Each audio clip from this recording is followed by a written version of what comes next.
Bom dia.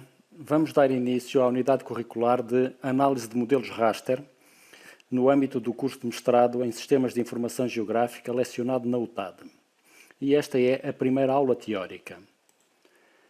Antes de começarmos a apresentar esta matéria, convém apresentar e esclarecer alguns conceitos, como é o caso do próprio termo raster. Nós falamos em raster porque utilizamos a terminologia anglo-saxónica que se refere a este tipo de informação como sendo informação em formato raster.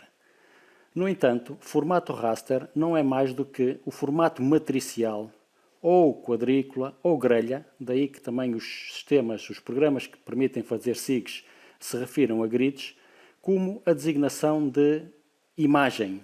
Esta informação, na realidade, é uma imagem digital e a informação que está lá contida, portanto, o argumento, está registado em linhas e em colunas, sendo que cada cruzamento linha e coluna define uma quadrícula e que também, novamente, em terminologia anglo-saxónica, se designa por pixels ou por pixels. Portanto, quando estamos a falar em informação georreferenciada, e vimos no caso da apresentação do SIG vetorial que utilizamos pontos, linhas e polígonos, criamos um conjunto de figuras para representar os objetos que víamos na realidade.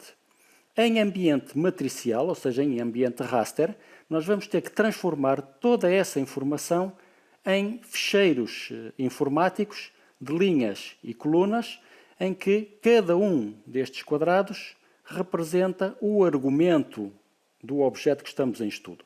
Assim, o ponto passará a ocupar esta quadrícula, a linha este conjunto de quadrículas e o polígono um conjunto de quadrículas nesta posição, consoante a linha seja mais ou menos contida dentro de cada uma das quadrículas.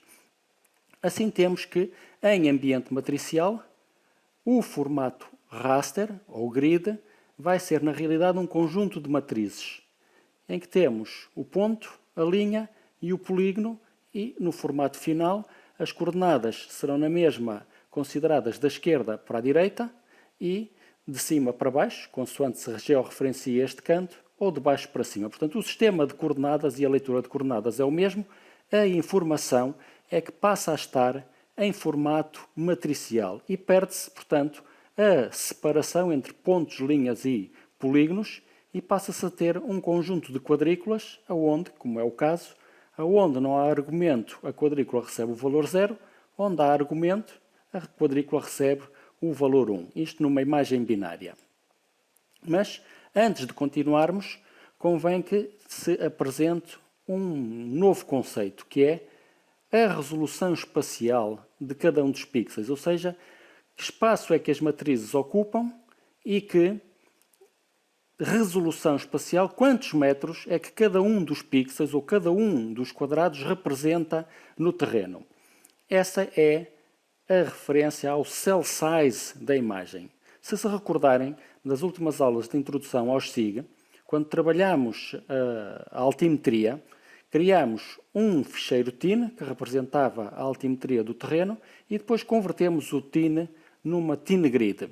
E a primeira pergunta que o sistema perguntou foi: qual era o cell size que o utilizador queria seguir nessa passagem vetorial matricial? Portanto, a dimensão das quadrículas, ou dos pixels, é extremamente importante e relevante, uma vez que todos os processos subsequentes à passagem vetorial para raster ou à criação de rasters vai ter que obedecer sempre a essa dimensão espacial, ou seja, a essa resolução espacial que é o cell size. Atualmente, os programas são extremamente fáceis de utilizar e tendem a facilitar a vida aos utilizadores sugerindo o cell size, mas essa sugestão dificilmente poderá ser aceite, uma vez que, por ser um processo automático, obedece a um algoritmo de cálculo que, na realidade, está a otimizar a informação que o utilizador está a ver em função da dimensão do espaço de trabalho.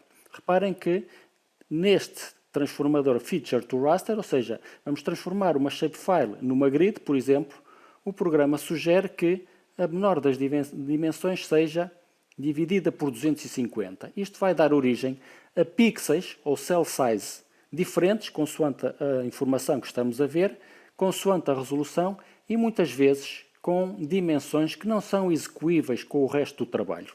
Mas este aspecto será abordado mais adiante, tanto na unidade curricular de modelos raster, como na unidade curricular de análise espacial. Voltemos então ao estudo da altimetria abordado anteriormente. Qual foi a dimensão de célula que utilizamos? E porquê que utilizamos essa dimensão de célula?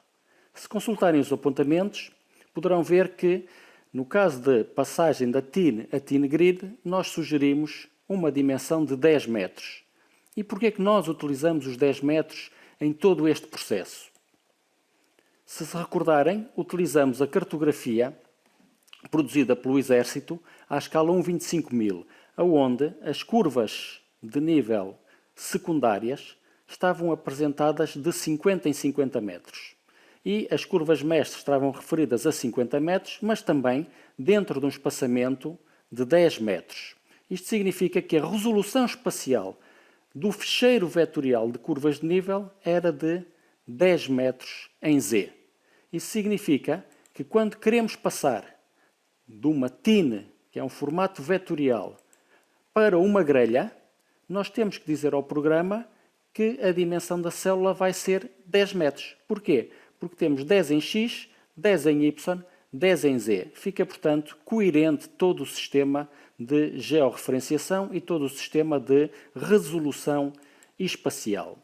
E obtemos a matriz de valores, a TIN Grid, onde cada um dos pixels, e reparem que quando nós ampliamos a imagem conseguimos ver os quadradinhos, chamemos-lhe assim, os pixels, portanto toda a informação passou a estar num formato matricial. Cada um dos pixels representa a altimetria.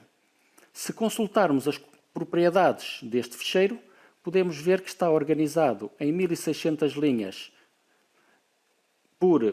em 1600 colunas por 1000 linhas, com um formato cell size 10 por 10 e que está devidamente georreferenciado. Portanto, em ambiente de SIG raster é preciso controlar muito bem a dimensão da quadrícula, ou seja, o cell size ou a dimensão do pixel, uma vez que é esta que vai estar a definir os limites espaciais de toda a informação, vai definir o extend, ou seja, aonde é que estamos a trabalhar, e também temos que definir o argumento, ou seja, se queremos valores inteiros ou valores fracionados, uma vez que em ambiente raster estamos permanentemente a trabalhar com números. Recordemos novamente a introdução aos SIG e o formato vetorial. Já na altura foi alertado que sempre que o utilizador criava uma shapefile, ainda que só visse um ficheiro, ele na realidade criava 6 ficheiros. A shapefile, que é o que vê no ambiente de trabalho e onde desenha, o DBF, que é a base de dados onde estão os descritores do formato vetorial que está a ver, o PRJ, onde estava escrito o sistema de coordenadas, os limites mínimos e máximos, e depois os ficheiros afetos à topologia de toda esta informação. Em formato matricial, ainda que o utilizador só veja um dos ficheiros, para que esta informação esteja devidamente georreferenciada, teremos que ter no mínimo 3 ficheiros. Um com o nome e a extensão referente à quadrícula, e este RST significa raster, que é a imagem em si. Este é o ficheiro mais pesado, reparem-se, é o maior ficheiro de todos. O ficheiro nome RDC, ou seja, doc2 raster, é o texto que comenta a quadrícula, é onde está escrito quantas linhas, quantas colunas, qual é a origem, qual é a resolução espacial do ficheiro.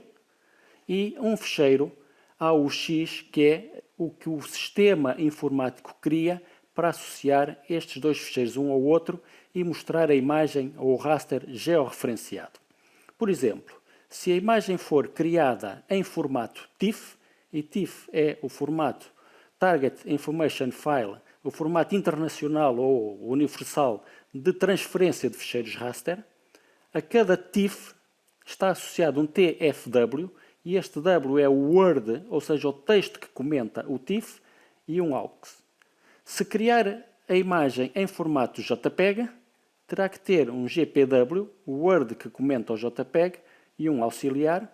E se criar em formato SID, este é menos familiar, uma vez que resulta de uma compressão feita através do MrSID, que é um programa da LizardTech, e para que a imagem esteja devidamente georreferenciada, estes três ficheiros têm que estar sempre associados uns aos outros. Voltemos ao nosso exemplo, por exemplo, uma imagem da folha da carta militar, gravada em formato MrSID.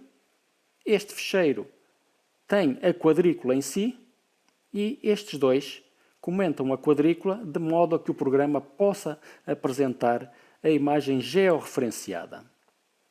Portanto, resumindo, um ficheiro raster não é mais do que uma imagem em formato digital com os objetos registados sob a forma de números dentro de uma matriz.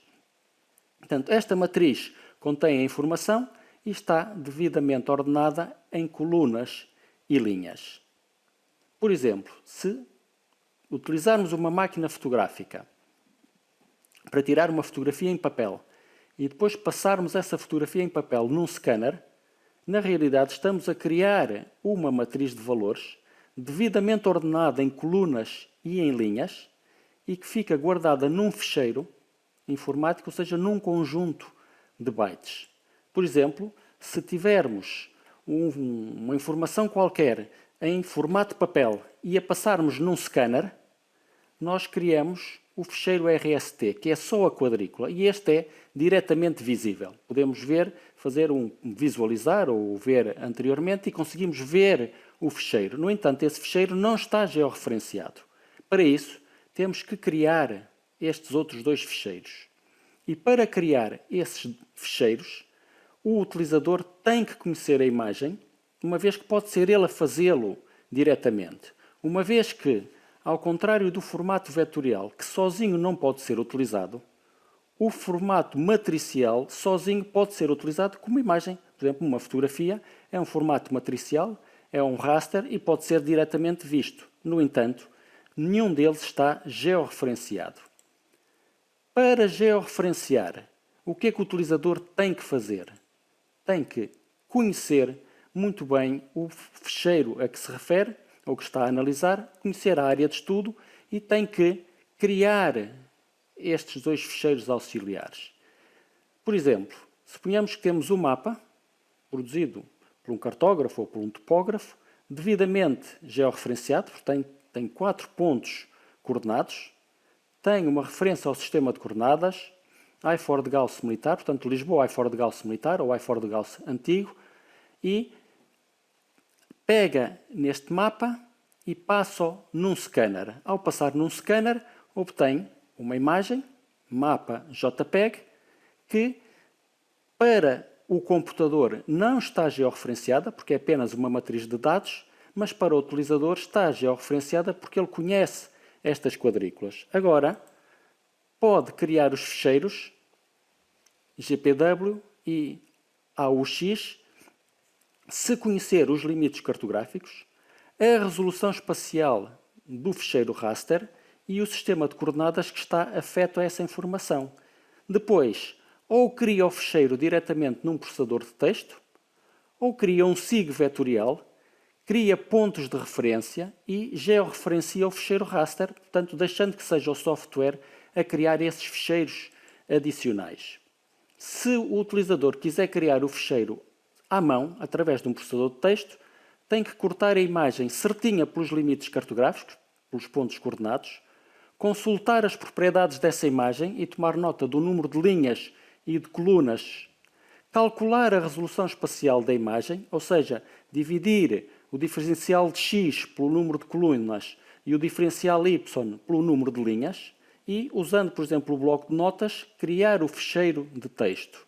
Ou pode criar um projeto em ArcGIS, devidamente georreferenciado, no ArcCatalog atribuir o sistema de coordenadas à imagem, criar uma shapefile em formato point, devidamente georreferenciada, adicionar esse ficheiro ao projeto, criar o conjunto de pontos, adicionar a imagem e georreferenciar. Portanto, Estes procedimentos foram apresentados de uma forma muito rápida e muito ligeira, mas a primeira aula prática vai ser dedicada precisamente a estes aspectos. E assim aprenderemos a controlar e a trabalhar em ambiente matricial, ou seja, em ambiente raster.